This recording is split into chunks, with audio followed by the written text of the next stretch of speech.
Batman, the Long Halloween podcast continues on.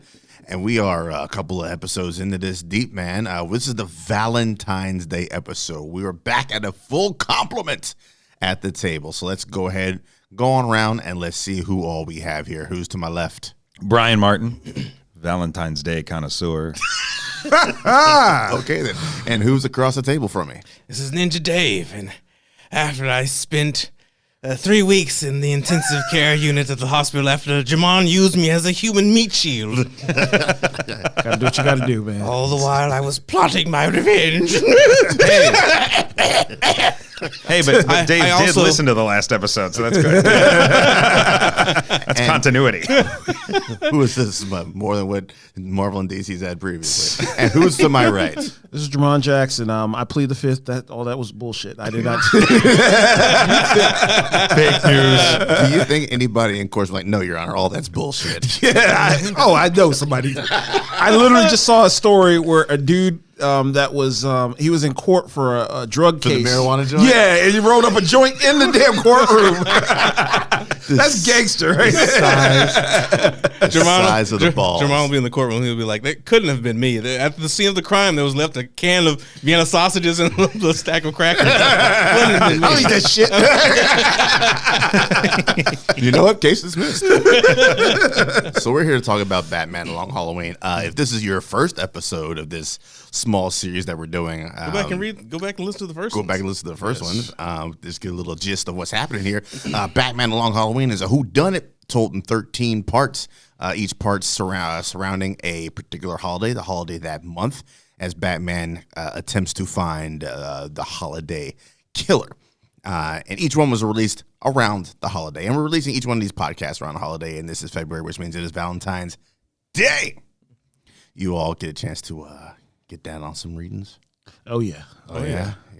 So he gets a chance to get down on some Valentine's? No. Negative. Oh yeah. Negative. Also, that's a happy No. Valentine's Day. For This is, those of you my listening. response to this being Valentine's Day is a lot like everybody's response in this issue, where like Gordon and Den are like, oh shit, nope, I did not realize that. No. Wives are in bed. We've been driving to Wayne Manor for a month and a half. That's how long it takes to get out there, man. You have all The that. driveway is just that long. It's got checkpoints and tents set up along the way. You want to not stop? I efficient. think there's a Checkers up ahead Oh, good. We can gas in up the real driveway. quick. The There's a Gotham Checkers. County line is literally in the driveway. So let's go. Let's plunge right on into it, man, and then sum this bad boy up, the Long Halloween Valentine's Day issue, as quickly as I possibly can. The story opens with Jim Gordon and Harvey Dent arriving at Wayne Manor. Alfred informs him that Mr. Wayne is not home and may not be back for some time. Oh my. Dent is intentionally abrasive towards Alfred. He obviously intends to wait it out until Alfred reminds him that it is Valentine's Day. Gordon and Dent suddenly remember that neither of them have gotten anything for their wives and immediately depart. The Roman. That is the laziest diversion. The Roman is visiting the grave of his son Alberto. If you remember, Alberto got clapped up on the New Year's episode, I do believe it was. Yes, on the ship, on the boat. Yeah. Alberto got done in. Gulls ate his face off.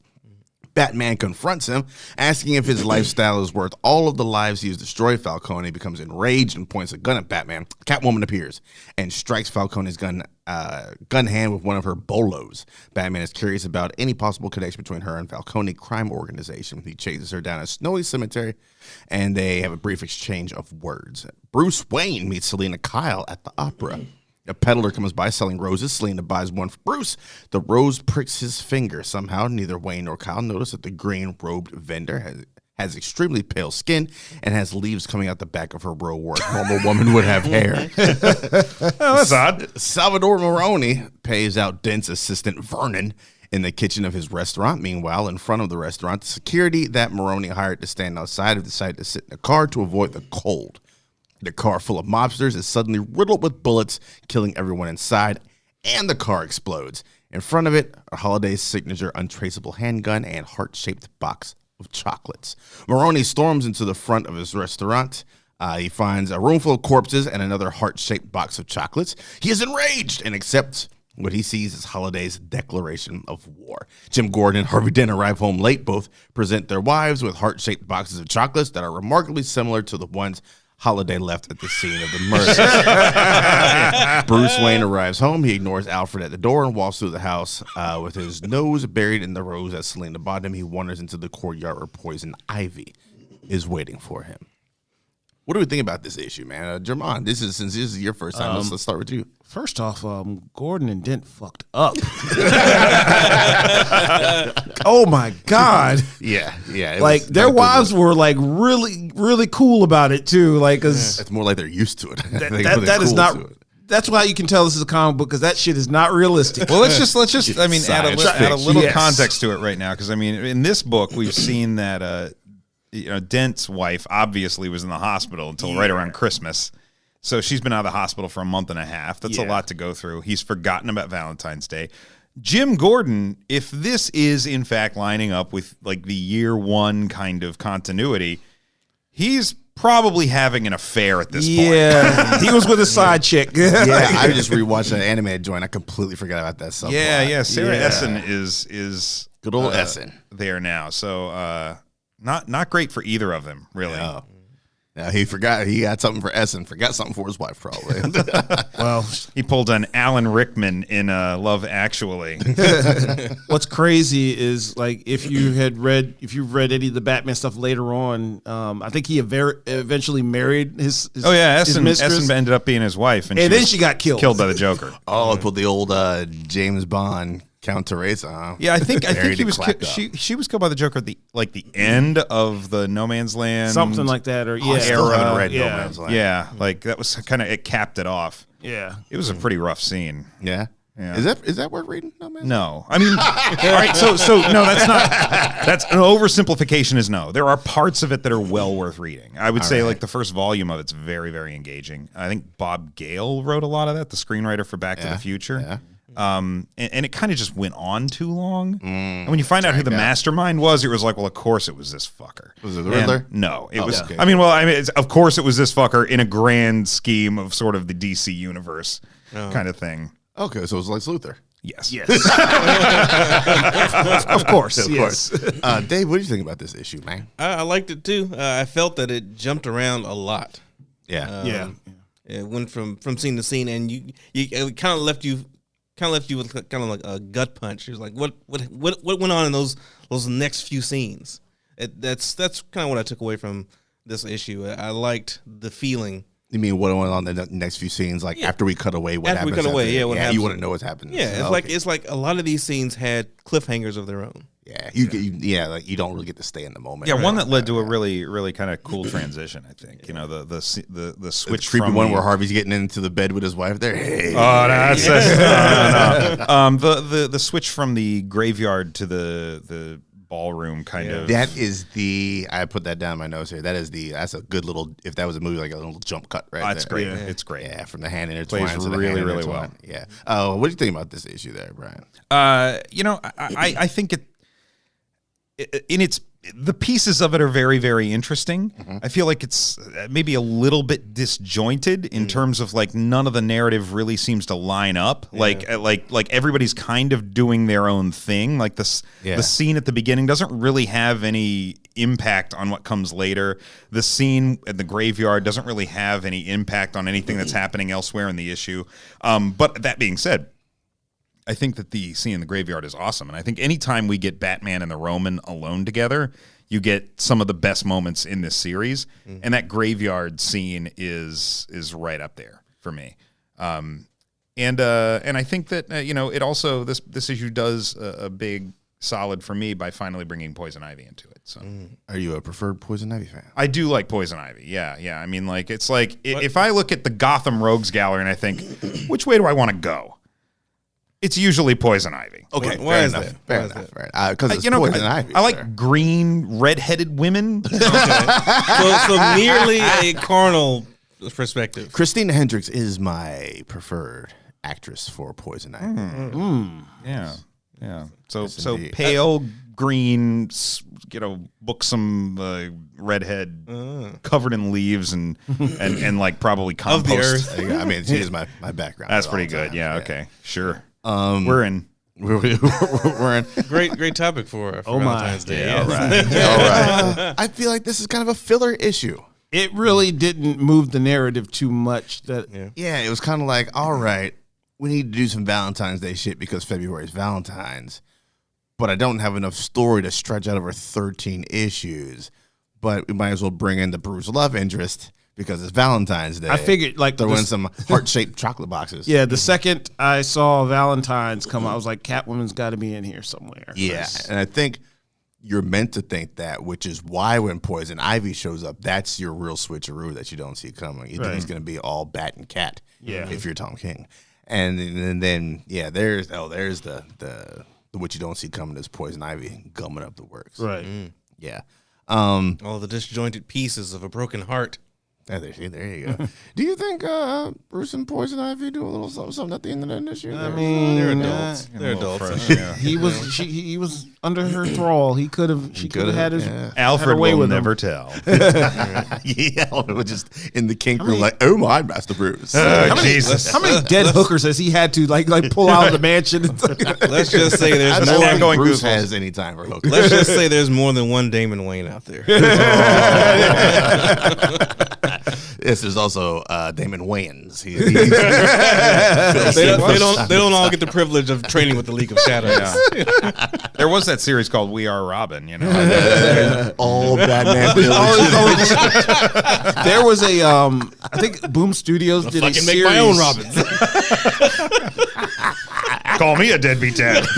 Say Django Fett. I'll just raise them all myself. I think it was Boom Studios actually did a series called The Illegitimates, and it was basically the whole premise of it was supposed to be like this group of like kids come or teenagers or older adults come together, and they were supposed to be like the children of the illegitimate children of guess like a James Bond analog. Oh, that's what's up. That's what's up. It was a comic series. Yeah. The Illegitimates. Yeah. I'm Good gonna old add Boom. that to my Good old Boom. to my list. Good romantic story. It's ripe for Valentine's. How much of a dick was Batman to have the audacity to just show up at Falcone's son's like Here's what grave? but here's the thing though. Batman, You be here, motherfucker. Batman loves going to the graveyard, right?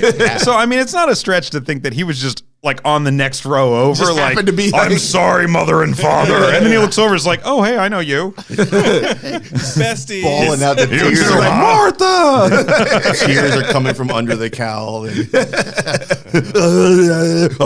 Roman, what's going on? It's a happy coincidence. Just like, I love how Batman appears in this issue when you first see him. It's just He is an creepy. eighth of a head and an ear out the side of the frame, and he's just like, "What's support the motherfucker?" Yeah. And he's like, "Wait, huh? What?"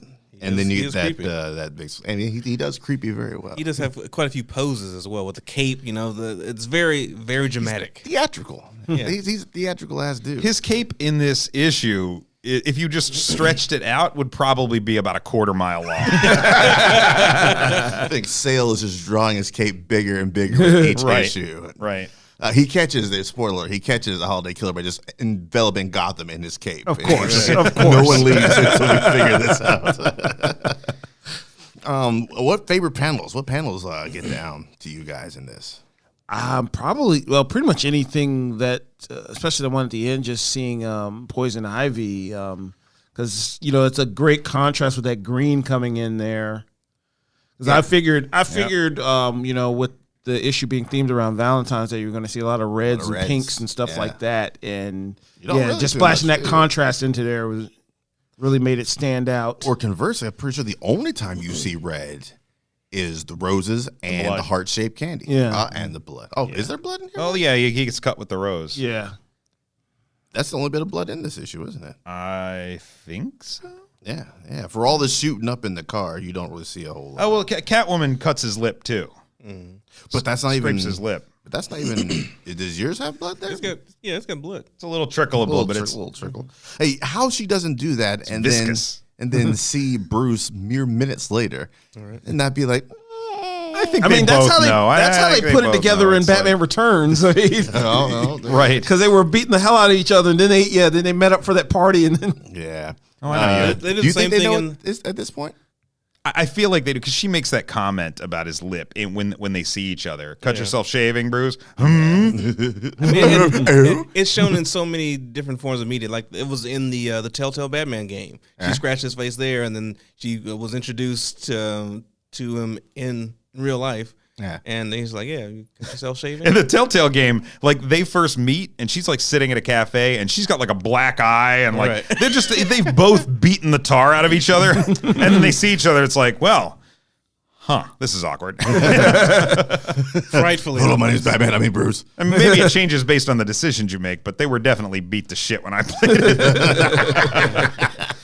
That's what's up. Any other panels stick out to you guys? Dave, what sticks out to you? That poison ivy at the end, very artfully done, very seductive. It is very seductive. I also kind of like the Batman. I always love a good Batman Catwoman chase, and she's got abs for days in this one. Does she? She does. I mean, like Batman had to look at those. Like she's flipping up. Oh over yeah. That 12 pack going see on. that whole sequence. Batman had to protect his manhood again. He's like, I could have not got that gun out of his hand. I could have got the gun. You'd have to do that. Yelling after, you know I could have got that gun right. Hello? Penguin's like, shut up. Well, my parents are here too. What else we got here? So I really like the panel when Gordon and Dent come into Wayne Manor, and the Wayne the cavernous Wayne Manor, 30-foot tall ceiling. It's like you go in there, it's like you see that building, and you're from the outside. It's like it looks like there's like several hundred rooms in this mansion. Nope, you go in and it's rooms. just one giant fucking room with like a staircase that doesn't go anywhere.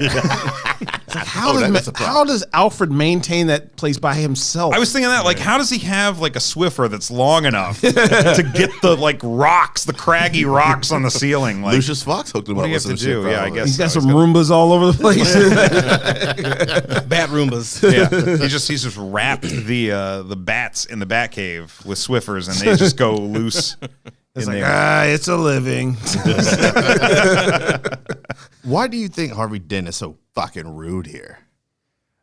I think because I I know know he's that. trying to get him off their game early or something. Well, I know he had the reason they're even going to Wayne Manor is because they may think he's involved with the holiday killings and everything. Right. So maybe he's being a little more antagonistic, trying to be the bad cop. I think he him. also just doesn't really like Bruce at all. Yeah, he thinks he was a high socialite. And Right, he's like blue collar and down. like this guy comes from money. His family clearly has a history with the Falcone family. Like, surely this guy has something to do with all of this. All right, right on. Well, his house in the last issue, his house was broken into by the Joker. His new life threatened. So I mean, I could turn anybody into sourpuss. He's a chick in the balls as well. He's had a shitty few months. He also does become a very big dick.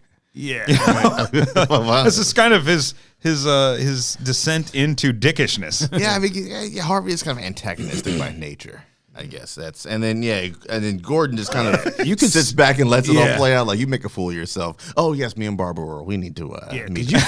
You could see it kind of brewing or whatever, especially since Christmas or whatever, when like the Joker shows up at his house and his first reaction is just sock him one. That's like right, and then the months. New Year's thing. He's like, oh God, we got to talk about Bruce Wayne, and it's New Year's Day. Yeah, but I love when he comes into the manor in this. The first thing Dent says is, "Nice dump." Nice. Like, jeez, What an asshole. And I bet you it didn't even help when Alfred's like, Bruce Wayne is he's a very social man or whatever. And he's like, you might not be home tonight. It's like Monster Bruce is out fucking. yes, basically. It's like this motherfucker. What else we got in here? We got another appearance. This is our second appearance of our boy Vernon. Yeah, this is the third appearance of Vernon after Vernon's the appearance in. Oh no, this would be a second appearance because he was only mentioned. Yeah. In the Christmas issue, he appeared in the New Year's issue, and then here he is again accepting a payment that is obviously far too much. Which I don't know what it takes to achieve a far too much payment in the mob world. It's like it seems good to me. Hey, why is he complaining? Just about open the it? briefcase up. That's enough. That's it. all right, bada bing, we're out of here. What do you think? There's a fate that lies for Vernon down the road here. He has got to get clapped up at some point. He's got to. But not necessarily by Holiday.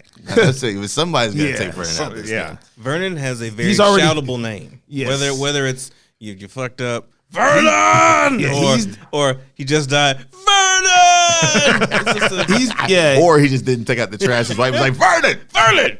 Vernon is that trope of that slimy Weasley. little rat that gets his comeuppance at some point in the movie. Every once in a while, I like it when those slimy little rats get away. It doesn't happen often. When they get away, you say. stories. Yeah, every once in a while. Like even.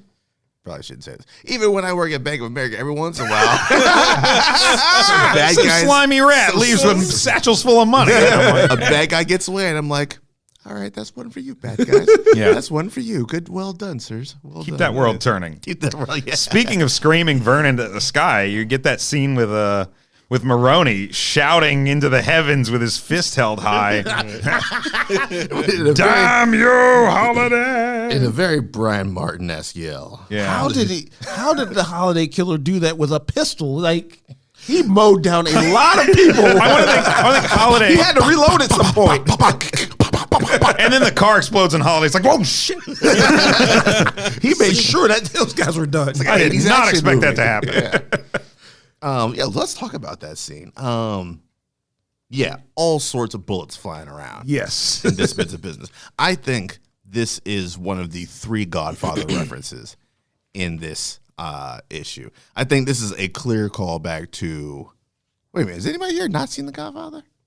I finally saw it like I was going to say, Jermon's I probably did the only finally, one. y'all, everybody looked at me. I was like, I finally saw it like last year. Okay. So this is to me is a clear callback to Sonny. Sonny, Yeah, when okay. Sonny I was got gonna it. say- Sonny yeah. getting completely mowed down, and I'm not sure. I'm about 98% certain that's what that's a callback to. I'm not sure about the car blowing up, but it might be a little half a callback to Michael Corleone's first wife. Yeah, who died in blowing Italy. up, Yeah. in the car. They killed them dead. It killed him dead. And then right before that, you get a Godfather reference with literally right before that with Maroney saying, "Come on, Vernon, have the veal. It's the best in the city," which is also from The Godfather. Yeah. A line from The Godfather. Lots of Godfather references all throughout. That's probably why it's one of my. I'm just One of my thinking, favorite joints. like when I saw that scene when seeing him getting mowed down in the car and then the thing explodes, and so I kept thinking to that first Naked Gun movie where Ricardo Montalban falls over the thing and then, The band marching walks band over. and then a steamroller and all this stuff. What I want to know is why hasn't Dent put out an alert on anybody buying those baby bottle nipples en masse? Right, You right. think that'd be hey, put an alert on anybody buying baby bottle nipples? Today's age, post CSI, they'd have long since Yeah, track. Yeah. they put I'm like, it on even, any major even purchases parents of don't need that nipples and- many. Yeah. Yeah, that was as I was thinking that I was like, wait a minute, it's been a while since I've had a newborn, but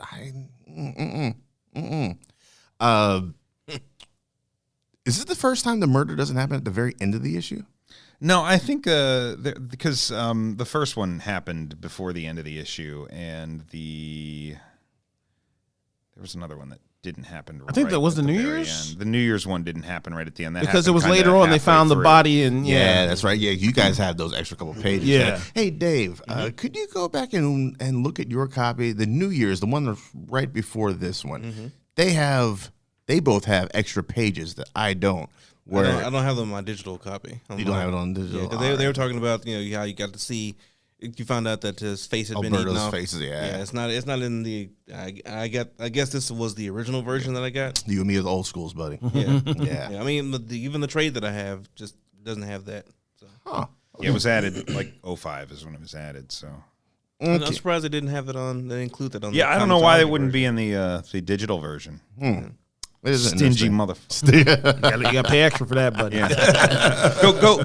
When you see Tim Sale at Heroes Con this year, just throw your iPad on the table and be like, "Hey, Sale, Where's my extra panels? Where's the what? You say? Where's my extra panels, Where's my man? panels listen to at, me, Sale? motherfucker." Pay what you owe. Is this not the long Halloween again? God damn it! That'll be pretty awkward because he actually signed my copy of the long. Getting finished, motherfucker. Yeah, son of mine's a right here. security. Hey, get drawing, Sale. I want those 2 pages in this book by the end of the day.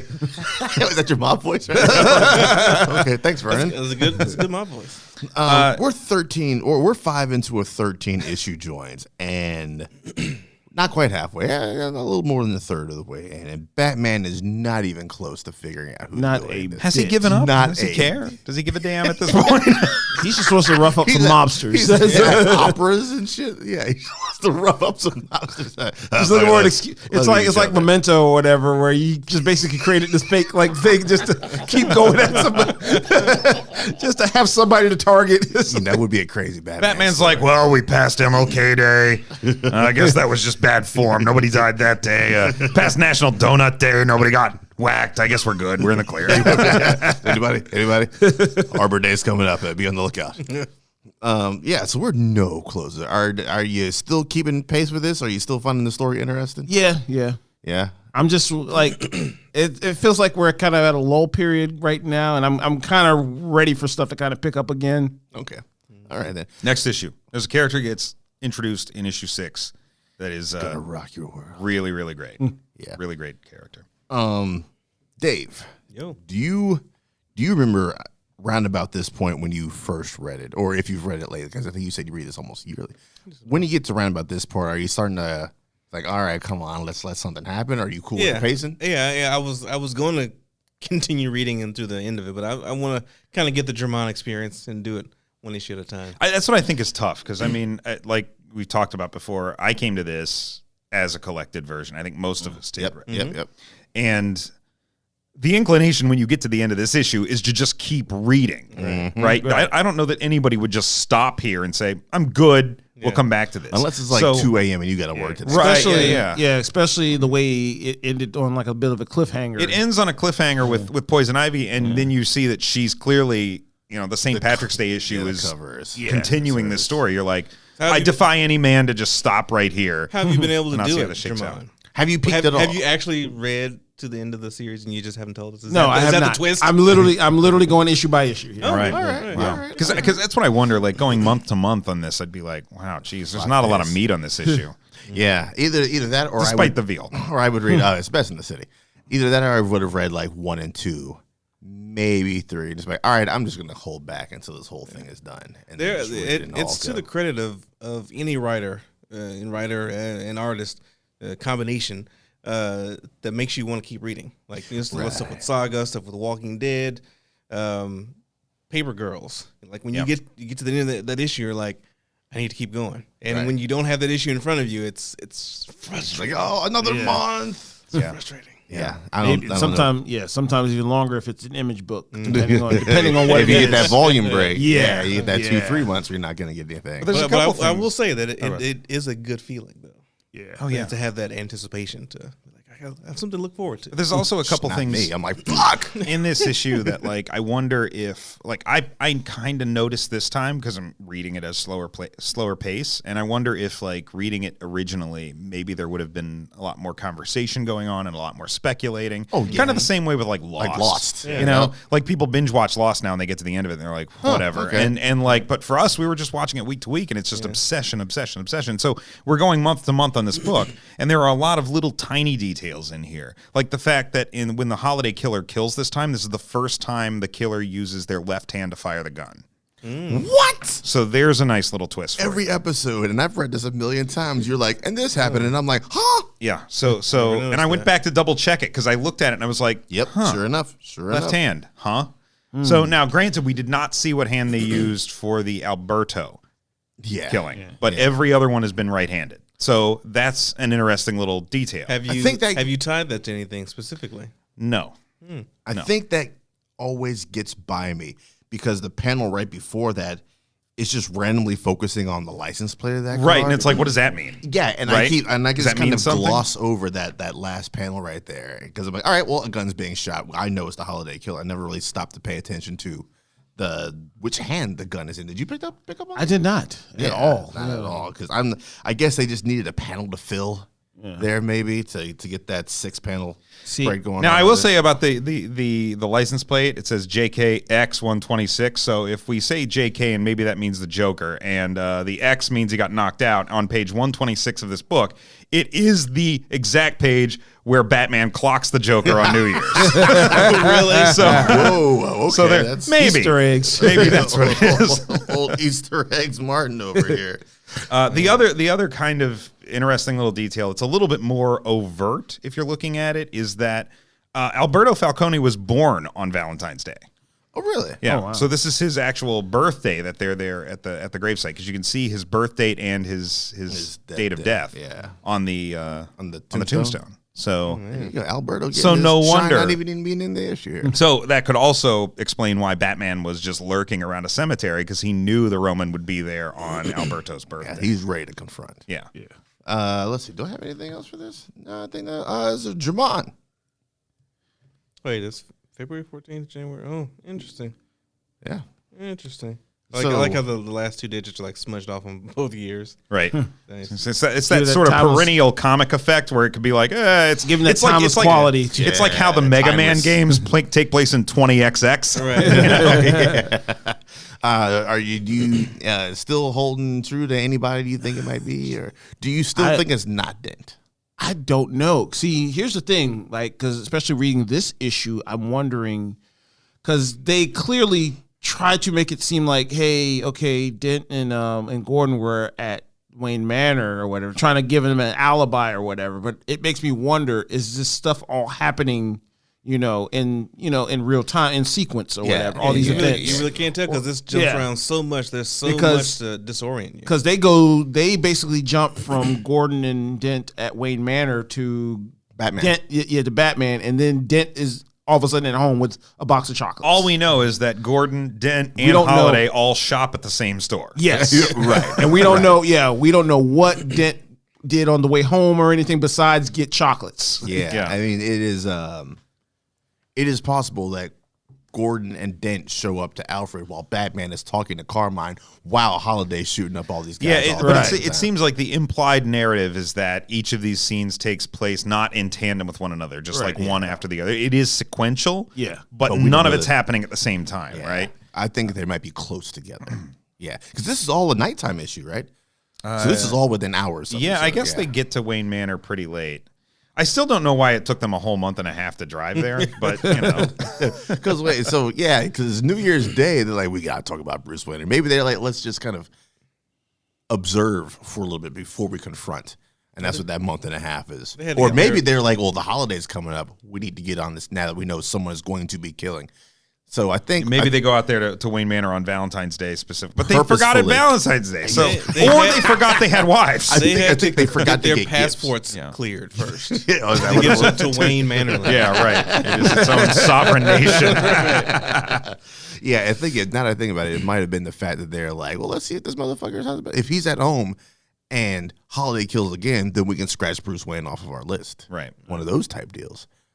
God damn it! How come Loeb is never around? All right, Sale, take a break from Heroes Con and send Loeb out here so we can ask He's him not about talking about that. He's writing working on with Marvel toilet. now. Yeah, right. That Marvel money. Well, no, not anymore. He doesn't. Isn't Loeb out? Yeah, I mean, Is he- now that Marvel TV's gone, Yeah, I think yeah, he's out. He's just But sitting on the toilet reading comics. so, like, something I really like about this issue is when all the goons are out in front of the restaurant talking in the car. There's that last panel on that one page where the guy's like, "So, genius, what do you think?"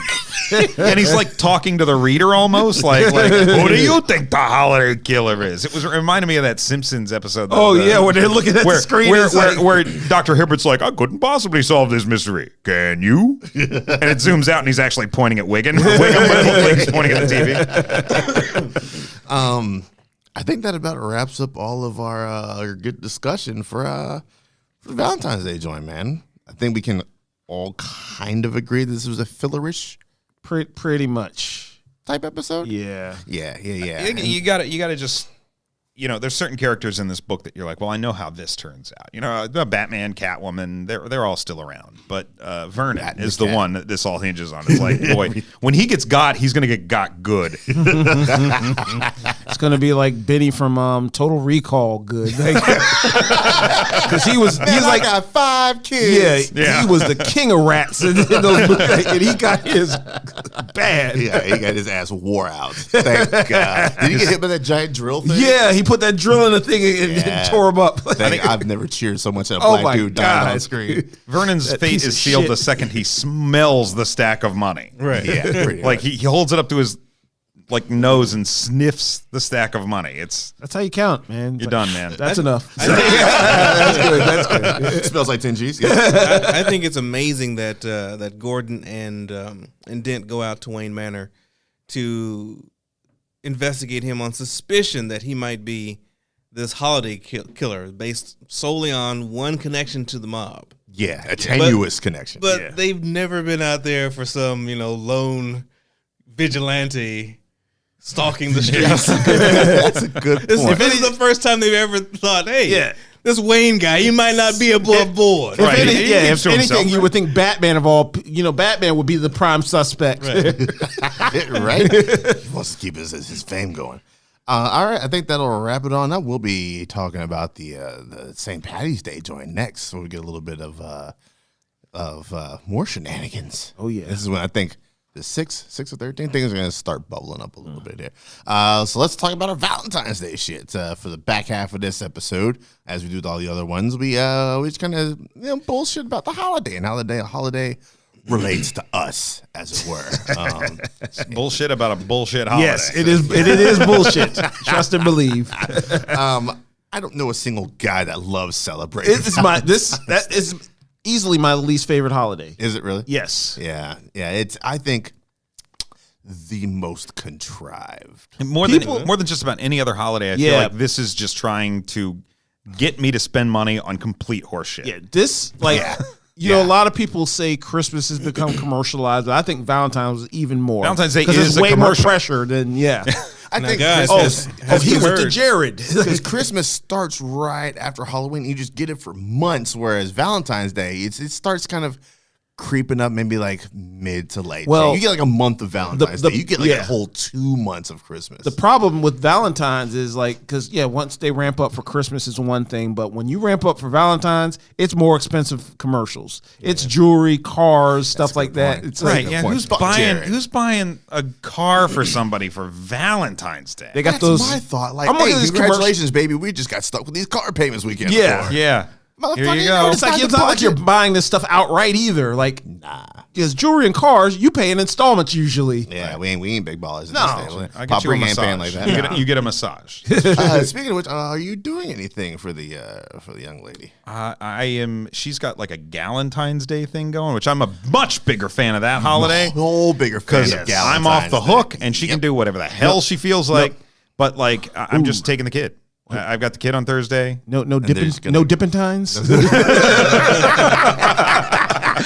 can work out dipping times. Dipping times 2021. We can make it happen. We can Giving's revenge.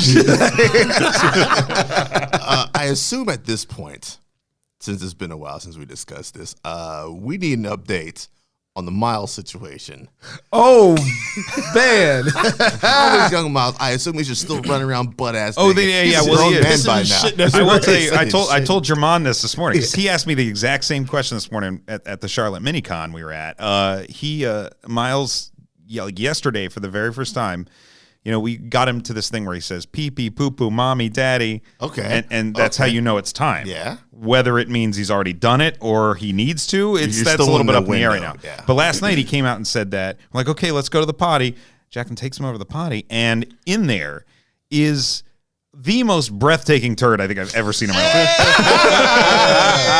Hey, my man's learning. He did it. He did it. He did it all on his own, and then came and told us about it afterwards. And I'm like, that's how you do. That's man. dope. Yes. That's dope. All right, good. It's like this Clorox commercial that came out a few years back where the little toddler's like, "Hey, mommy, come look, I pottied."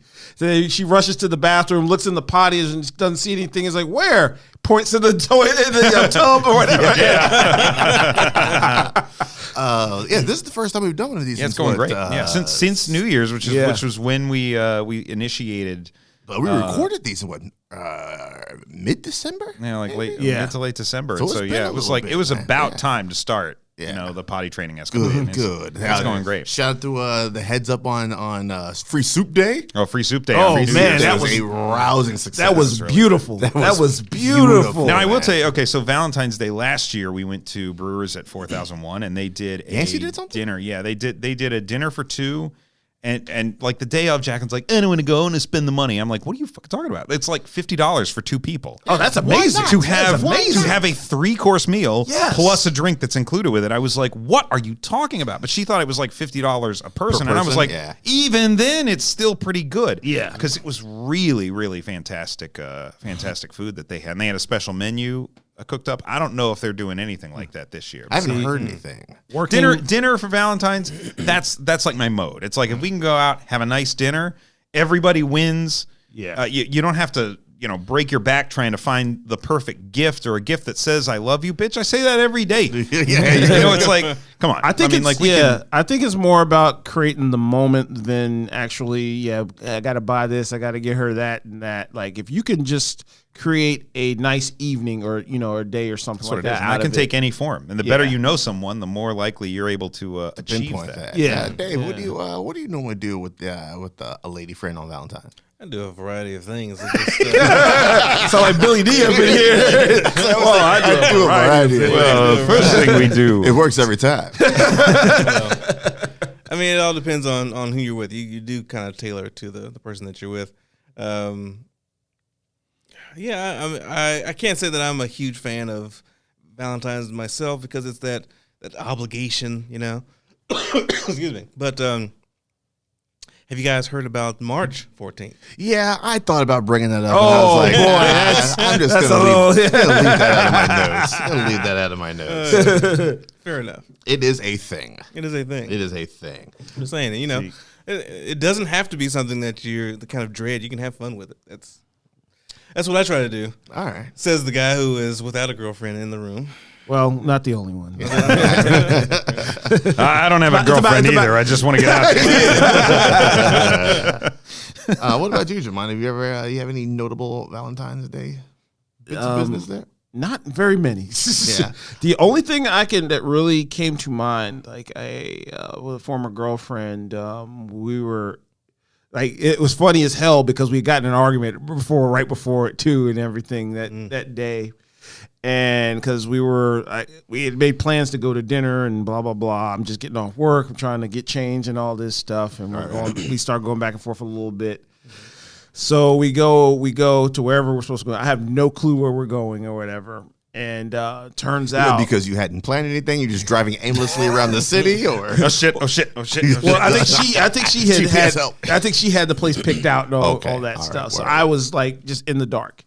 So we're walking, and I don't have a clue what's going on. It's like, where the hell are we walking or whatever? It's like we're in Norfolk, Virginia. Your grave. Pop, pop, pop, pop. It's like, why are we walking towards the Norfolk scope? What the hell is going on here? You walked all the way to Northern Virginia? Well, I lived in Virginia at the time. Okay. How the fuck long have we been walking here? It was St. Patty's Day by that point. All of a sudden, she pulls out these WWE SmackDown tickets. I was like, what the fuck? Oh. Yeah. All right. I was like, I forgot they were in town. It's like, shit. Nice. So that was pretty nice. And other than that, I have to go all the way back to like my childhood when you used to be in elementary school and they used to put all the cool little Valentine's cards on your desk. Those are fun. Yeah, that's always fun. Yeah. So speaking of that, man, let's talk about you guys fuck with the candies, the little candy messages, the little candy hearts. Yeah. They're maybe one of the worst candies on earth. Like it's for the kids, the deviant children in the room who wanted to eat the chalk. Yeah. That's, boy, do we have a candy for you. It's sweet and chalk. Sweet and chalky. It's not like something that's like when you go to the store, it's like, oh, I gotta have those hearts, man. It's like it's something. If it's there, it's like, oh, I'll eat one. Sure. Right. All right. Fair enough. I will eat precisely one. Yeah. There were some of those that just did not. I'm like, I'm not eating those white ones. I'll tell you one thing: the those heart-shaped Reese's. Oh yeah, well I mean the texture on those are just something else. Here's the thing. Like every holiday, we could just talk for 10 minutes about whatever Reese's shape is appropriate for that holiday, and we would all be. They always taste better than the cups for some reason. My favorite. I always like the conversation hearts. So on Mystery Science Theater, one of their inventions exchanges was like realistic conversation hearts, and one of them said like "you'll do" on it or things like that. YULE. Those are the kinds of things that I like. Like the ones that are just like, oh, okay. Yeah, you can't use them. You don't use them for eating. I mean, not for consumption. You use them for relaying messages. Relaying So messages, got, that's right. I Who got hide gives a them at fuck different what it tastes places. like? Different places where they would encounter like, oh, here's a hidden candy just for me. I'll tell you, the weirdest message I ever saw on one said, "To each his own." What? And I was like, what does that Cryptic mean? Valentines. Is that a deviant? Is that like an alternate like or deviant candy? It's like, Yeah. hey, just do whatever you're into, man. That's your thing, man. It's like, I imagine whoever's putting the phrases on those, it's like the guys in the fortune prisons, cookies, the guys in the prisons who make the license plates. It's like are the same guys that do the 1 month out of the year. They're like, all right, we got the conversation hearts, guys, get to work. And it's like one of them guys like, to each his own. I don't know. Like some shit Rick James would put on a Valentine's cards. I feel like if you're living in like Seattle or Portland, it takes like 3 of those candies to get the whole message, considering how polyamorous they are. Out Yeah, there. right. You gotta put a couple of those together. One of those Get the whole prison guys could write like, "I'm coming for you," and then you give it to a girl, and she's like, "Damn." message. Depends on how But coming no, is spelled. like there's a prisoner coming for her. It's like a Cape Fear situation. Was this a warning or romantic? Now we would be remiss if we did not talk about something very important that happens every Valentine's Day. Well, for the last 12. I'm sorry, for the last 12 Valentine's Days. Where is this going? We cannot leave without talking about reservations at Waffle House. Oh yeah. What?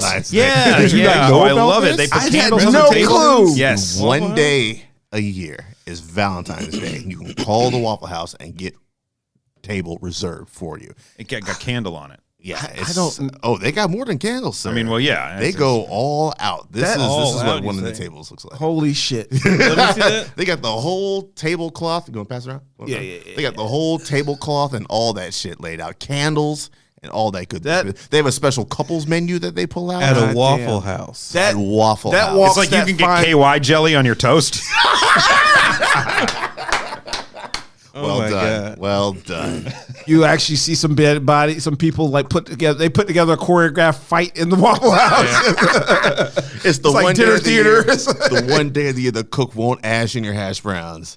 That is one See, of the being- most gangster things Yes, I've ever seen. I can't Yeah. like it walks that fine line between romantic and gangster. Like it's just like That's what? I feel like if you got the right kind of woman with the sense I think of humor, she'd appreciate that yeah, on some it- level. it's enough to chuckle at. If you've got her, keep her. Because Yes, never that's- let that woman go. Yeah, don't let that one go. She's definitely a ride or die. And if chick. something, if something pops off and she can hold her own in a Waffle House, then yes. If she starts throwing hands too, then you know you got one. there. Reportedly began in 2008 in Georgia. Oh my And god! Of influx of course it was in customers. Georgia. Yeah, of course, exactly. That's what I said too. Oh, Georgia. They're like the LA of the East Coast. all trends start there. Right. And unfortunately, they don't end there, though.